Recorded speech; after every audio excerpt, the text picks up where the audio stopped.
Down here at the Lakeview Cemetery here in Galveston, Texas. And as you can see, we had a pretty good rain the last couple days. So there's going to be puddles all over this entire cemetery. So I do anticipate wet shoes for me in today's forecast. But honestly, beautiful day here, and there's no other place I would rather be.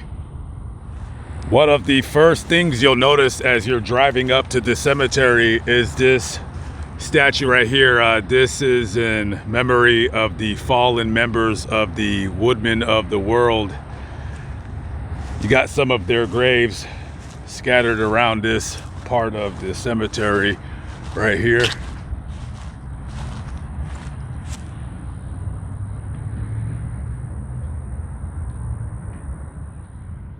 We got the Gaw brothers right here. To my left is Henry Ben Gaw Jr. and Jean Louis Gaw. Henry died by ingesting rat poison. And Jean here,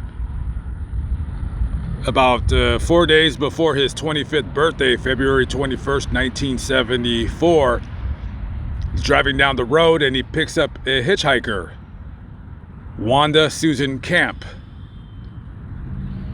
Depending on who you want to believe, she claims that as they were driving down the road, Jean here pulls out a gun and she takes it from him and uses it in her defense to shoot and kill him. So she was arrested, originally tried for murder. However, the jury decided on manslaughter, and she was sentenced to probation. The story is what it is, and the jury decided on probation, or recommended probation, because if they would have sentenced her to at the time, the state maximum for the manslaughter, which was 5 years, she'd get out in about 2, and that's it. She would be a hardened convict. But if she were forced to be on probation for the 5 years, she would have to live a clean life. Whatever happened to her, I have no idea. And honestly, what really happened here? What was the story? I don't think we'll ever really know. I think stories like this is just. Who knows? His fingerprints, of course, would be on the gun, because if she pulled it out on him, he would grab it from her. So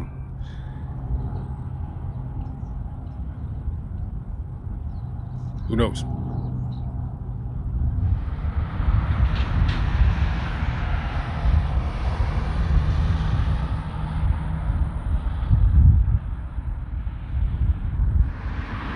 November 5th, 1995. It's about 2 a.m.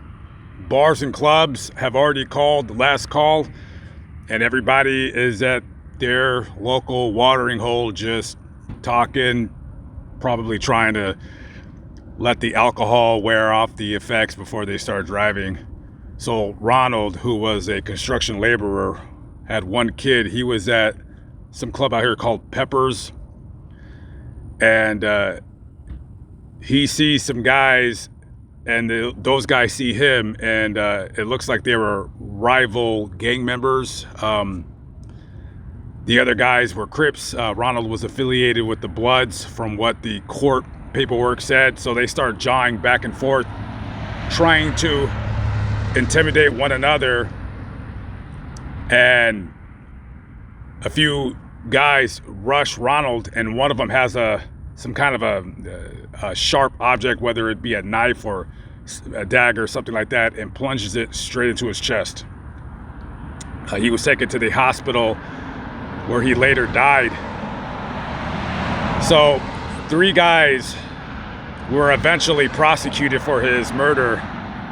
It was Larry Brown, 18-year-old Dietrich Rubin, and 16-year-old Derek Dunford. I don't know what happened to the Brown guy. Dietrich ended up getting 23 years. And well, the other guy, Derek Dunford, 16 years old, killed this guy. He gets life in prison. He's still there to this day, 46 years. He's done 30 years in prison. Kill this man, and regardless of the whole gang stuff, I don't care about that. When we're young, we just do things that when we look upon in our 40s, we're like, yeah, that was pretty, that wasn't a wise decision. Can you imagine? This man here lost his life tragically. A daughter grew up without a father, and a 16-year-old kid just stabs him and rotting in prison for the last 30 years. I wonder what he thinks about it now. Rest in peace.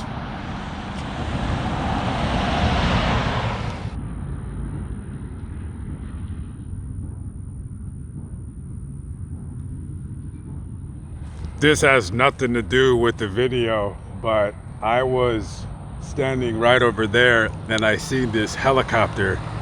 And if you guys don't know, I don't want to say I have a fear of helicopters. I just will never in my life ride in one.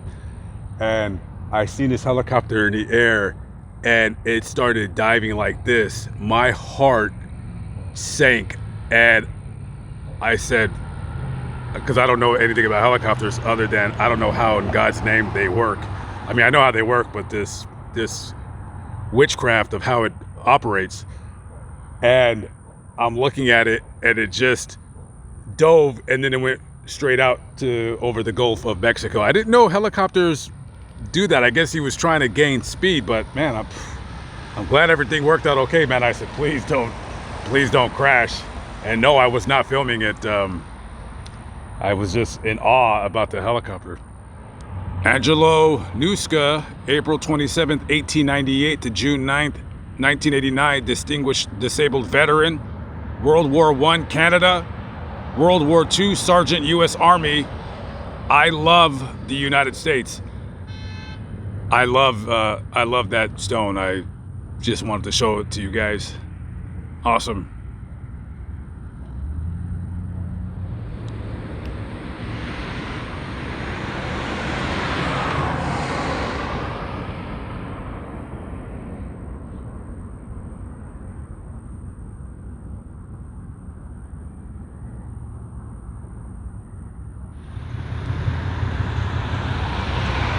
He died in a swimming accident. He drowned. Just turned 15 2 weeks before. This is his mother right here. And same last name, Henson, Terry Robert Henson. I could assume this might possibly have been his brother.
This right here is the final resting place of David Burnet. He is the first president of the Republic of Texas.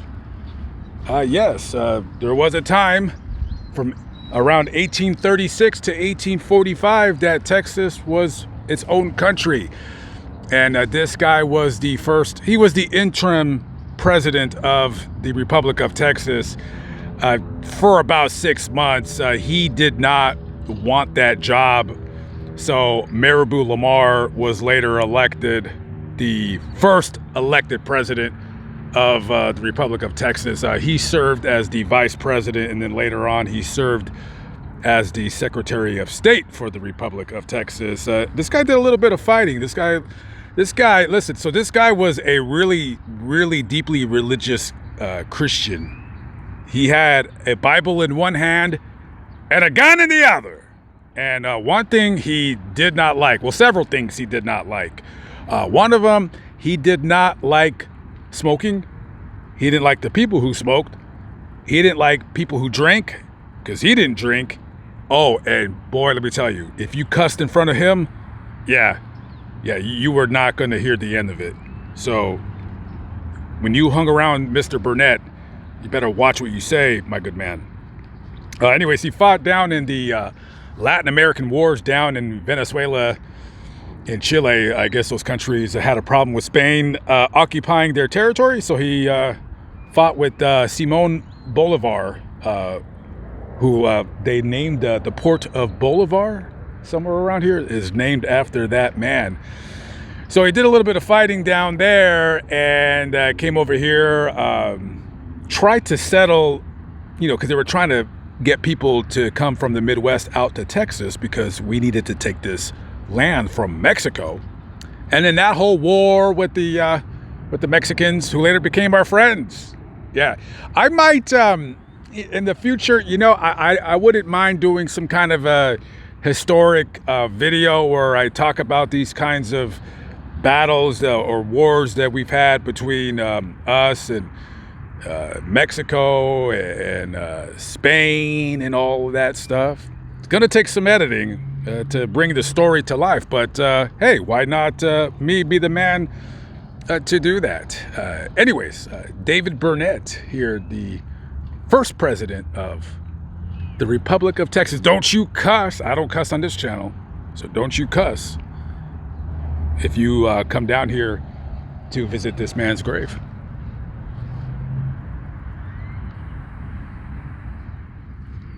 She always made home happy.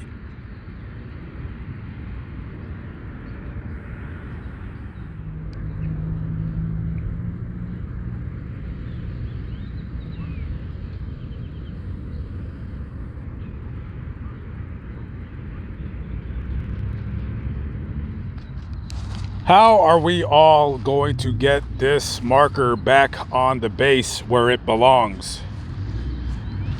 No idea. Probably need to get a couple straps, hoist it up. Probably weighs about, I don't know, how much does this thing weigh? 500 pounds? Probably more, probably 1,000, who knows. But one day I would like to come back and it's back on the base.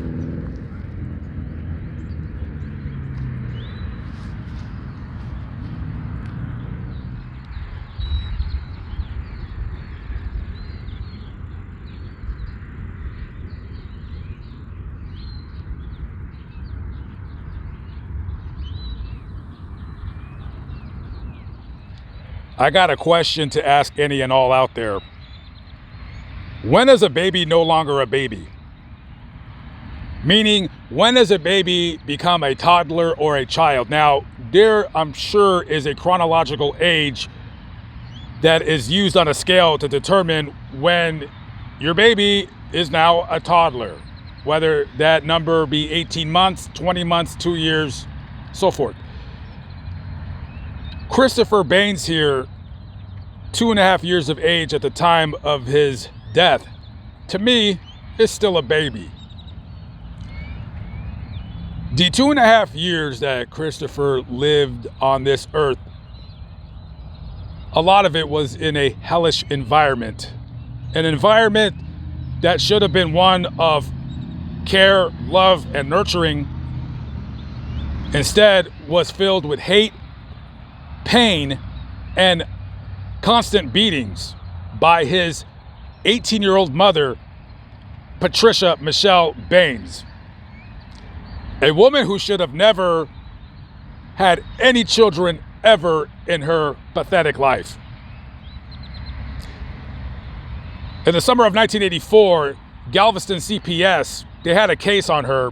They take Christopher out of her care and they place him with the grandmother. The grandmother had temporary custody of him from the summer of 1984 till around February of 1985. I don't know why, but custody was given back to Patricia. Little Christopher lived in a neighborhood not very far from here, and the neighbors, sometimes they would see him and they would say, hey Patricia, why does Christopher have a fat lip? Why does he have a busted eye? Why does he always seem to have bruises? Oh, because, he's clumsy, she would say. He falls down the stairs. Can you believe this kid, constantly walking into walls? He just doesn't know where he's going. He's just a clumsy child.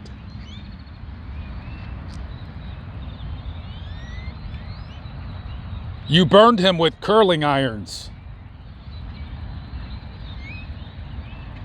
What does a 2.5-year-old boy do to deserve being burned with a curling iron?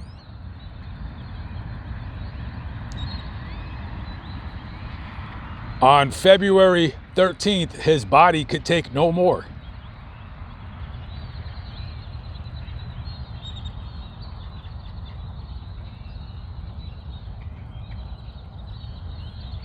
He said, I'm done.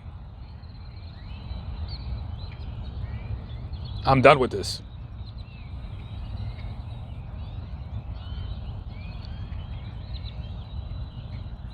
Bleeding in his abdomen,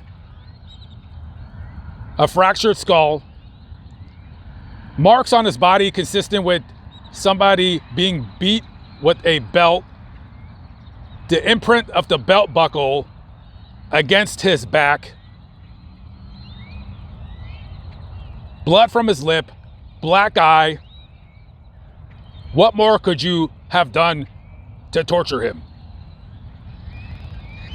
Well, eventually, this monster and her boyfriend, 20-year-old David Averett, they were both arrested and charged with his murder. Now, she was eventually sentenced to 35 years in the Texas Department of Prisons. And mind you, during the trial, when they would show slides of his body, of him dead, no remorse from this woman, this Patricia Michelle Baines. This weird person with no conscience or no soul. The jury looked at her, nothing, no tears, nothing. They're crying.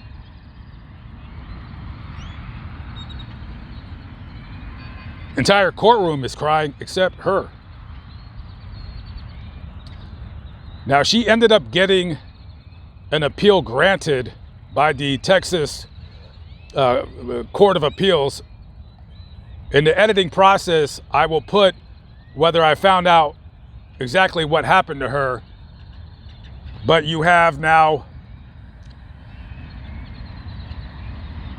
40 years later, I'm sure she's out there somewhere. If she might still be alive, I don't know. I don't know if she'll ever see this, but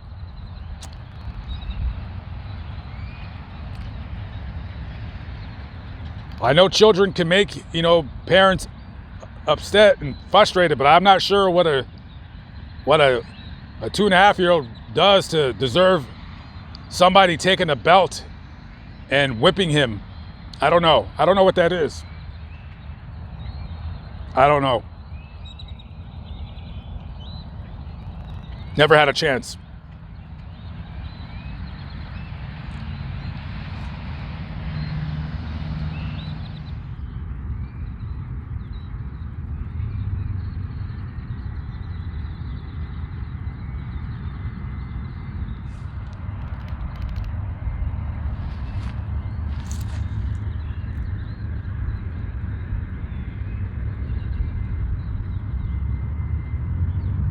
Live but not live, still alive by the grace of God, Lamont at large. I am out of here. I will see you on the next video. Peace out.